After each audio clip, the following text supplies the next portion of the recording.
ఖమ్మం జిల్లాలో హీరో వెంకటేష్ కూతురు అశ్రిత విస్తృత ప్రచారం నిర్వహించారు.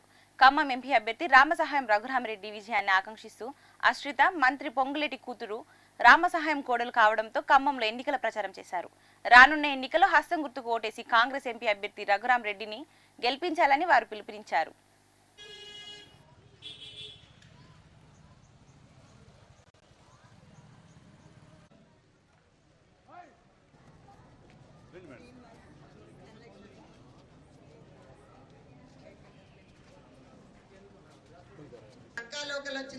రఘురామరెడ్డి గారి పెద్ద కోడలు, విక్టరీ వెంకటేష్ గారి పెద్ద కూతురు.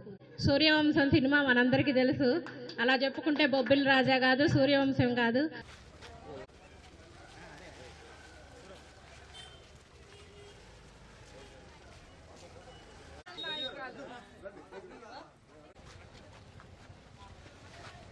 నమస్కారం. మాకు ఈ ఆపర్చునిటీ ఇచ్చినందుకు అపార్ట్మెంట్ ఓనర్స్ ఇంకా అపార్ట్మెంట్లో ఉండే ప్రతి రెసిడెంట్కి ధన్యవాదాలు.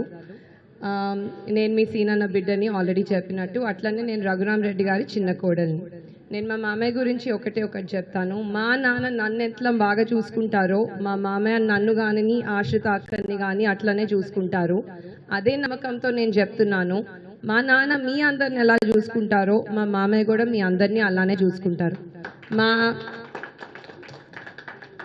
నాన్నగారు ఎప్పుడు చెప్తూ ఉంటారు, నాకు ఇంట్లో ఉండే కుటుంబం ఒకటంటే జిల్లాలో ఉండే కుటుంబం అంతే. మామయ్యకి ఒక ఆపర్చునిటీ ఇచ్చి ఈసారి మెంబర్ ఆఫ్ పార్లమెంట్గా ఎలెక్ట్ చేస్తే మా మామయ్య కూడా ఒక రోజు ఇంటికి వచ్చి నాకు ఇదే చెప్తారని భరోసా ఉంది. ఎట్టి పరిస్థితుల్లో మీకున్న ప్రాబ్లమ్స్ని రిజాల్వ్ చేయడానికి మనకున్న బెస్ట్ క్యాండిడేట్ రఘురామరెడ్డి గారు. దీంతోనే ఐ రిక్వెస్ట్ యూ, మే 13న మే 13వ తారీఖున ఓటింగ్ నాడు హస్తం గుర్తుకి ఓటేసి రఘురామరెడ్డి గారిని మీరు ఢిల్లీ పంపిస్తారని నేను ఆశిస్తున్నాను. అందరికీ నమస్కారం. నేను మళ్ళీ ఇంట్రడ్యూస్ చేయను. నేను మా మామగారి గురించి ఎంతో చెప్పగలను, కానీ నేను ఒక్క మాట చెప్తాను. ఆయన తన ఫ్యామిలీకి ఎంత పని చేస్తారో నేను కళ్ళారా చూశాను. అలాగే ఆయన ఖమ్మం కుటుంబంకి అలాగే సేవ చేస్తారని నాకు పూర్తి నమ్మకం. అందుకే మే 13వ తారీఖు కాంగ్రెస్ పార్టీకి హస్తం గుర్తుకి ఓట్ చేసి మన రఘురామరెడ్డి గారిని మెజారిటీతో